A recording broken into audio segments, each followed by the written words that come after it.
So എൻ്റെ first cinema കിട്ടാൻ എന്നെ മനസ്സിലായി കാണൂല്ലോ. എൻ്റെ സിനിമ കുമ്മാട്ടിക്കളിയുടെ I will be very honest, ഞാൻ നന്നായിട്ട് പെർഫോം ചെയ്തിട്ടില്ല. അതൊരു ഓവറോൾ നല്ല ക്യാൻവസും അല്ലായിരുന്നു. അയ്യോ, അവന് കിട്ടിയതൊന്നും പോരാ. ഇയാളെന്താ ഇപ്പൊ ഇങ്ങനെയൊക്കെ പറയുന്നത്? ബട്ട് അത് കാരണം വരുന്ന ട്രോൾസിൽ കേൾക്കുന്നത് വേറെ ആരുമല്ല, ഞാൻ മാത്രമാണ്. നീ നിർത്തിയിട്ട് പോകണേ, നിന്നെ ഇതിനൊന്നും കൊള്ളുകയില്ലെന്ന് നീ വീണ്ടും വീണ്ടും തെളിയിച്ചിരിക്കുകയാണ് എന്റെ വിജയ. നിനക്കിത് പറ്റത്തില്ല, ദാറ്റ്സ് ഓൾ ഫൈൻ. എനിക്ക് പറ്റുമോ ഇല്ലയോ എന്ന് ഞാൻ ശ്രമിച്ച് തെളിഞ്ഞ് എനിക്കത് പറ്റത്തില്ല എന്ന് തെളിയുമ്പോൾ ഞാൻ വയ്ക്കോളാം. നല്ല തീരുമാനം. അതിനി അല്ലെങ്കിൽ ഞാൻ ഇവിടെ തന്നെ കാണും. That's my. വേണ്ട, താനൊന്ന് പോയാ മതി. കുമ്മാട്ടിക്കളി എന്ന് പറയുന്നത് പിന്നെ മാധവനെ സമ്മതിക്കുന്നത് ഞാൻ അത്ര നന്നായില്ല.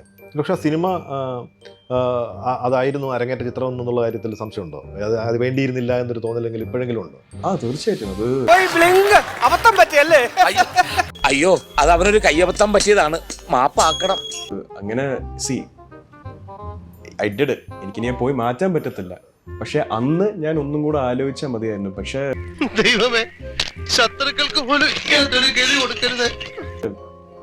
I don't want to speak too much about the truth. സത്യം പറഞ്ഞാൽ വിശ്വസിക്കുമെന്ന് അറിഞ്ഞൂടാ, എന്നാലും ഞാൻ പറയാം. എൻ്റെ അടുത്ത് പ്രസന്റ് ചെയ്ത സിനിമ അതല്ലായിരുന്നു. ഇതിന്റെ പിന്നിൽ വമ്പൻ സ്രാവുകളും നീലത്തിമിംഗലവും ഒക്കെ ഉണ്ട്. That happens. എനിക്ക് മാത്രമല്ല ഇത് ഉണ്ടായിട്ടുള്ളത്. എല്ലാ കാലത്തും എല്ലാ താരങ്ങൾക്കും സ്ക്രിപ്റ്റ് പറയുമ്പോൾ ഒരു കഥയായിരിക്കും, ഷൂട്ടിങ്ങിന് പോകുമ്പോഴത്തേക്കും വേറൊരു കഥയാവും. നിനക്ക് മനസ്സിലായി? ടി വി കണ്ടിട്ടുണ്ട്, അല്ല ടി വിയിൽ പലതും കാണും. അത് വന്ന് ഇവിടെ കണക്കരുത്. ഷൂട്ടിംഗ് ലൊക്കേഷനിൽ പോയി ഷൂട്ട് തീരുമ്പോഴത്തേക്കും ജസ്റ്റ് ഒന്ന് കണക്കെടുത്ത് നോക്കിയാൽ അതിൻ്റെ പകുതി പോലും വന്ന് കാണത്തില്ല. പെട്ടെന്ന് ഒരു ഐഡിയ തോന്നിയതാ സാർ. പക്ഷേ like I said, no regrets. എനിക്ക് ഒരുപാട് ലേണിംഗ് എക്സ്പീരിയൻസ് വന്നിട്ടുണ്ട് കുമ്മാട്ടിക്കളി എന്നുള്ള സിനിമ. ഭയങ്കരം തന്നെ. പോയിട്ട് വരാം.